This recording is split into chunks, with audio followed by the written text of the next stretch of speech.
James Carville, as only James Carville can say it. Well, some in the media are wasting no time blasting Bernie Sanders as the Democratic Socialist reinforces his front-runner status. Here to react, media reporter for The Hill, Joe Concha.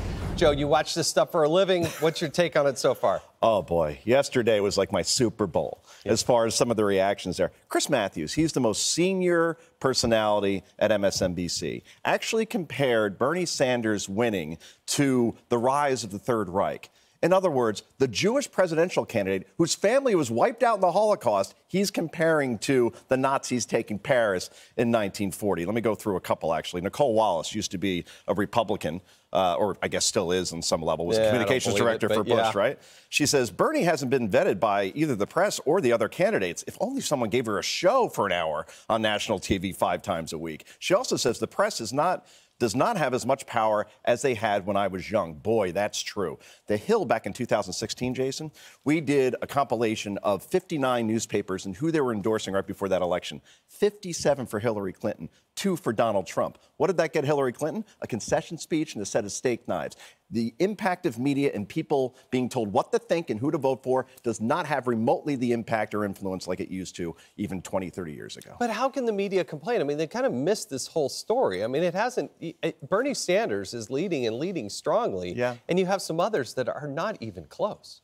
And they act shocked when he wins, right? Again, it's like 2016. How did Trump take Michigan, Wisconsin, Pennsylvania, and Ohio? I don't know. If you left New York and Washington once in a while and got to the grassroots and see what people are thinking, that would be telling. But here, look, this is a hilarious scenario that we have shaping up. If Bernie Sanders captures a nomination, many in media, as we're seeing, are petrified or downright loathe the Bernie Sanders candidacy because they think he's going to lose. Then on the other side, you have Donald Trump.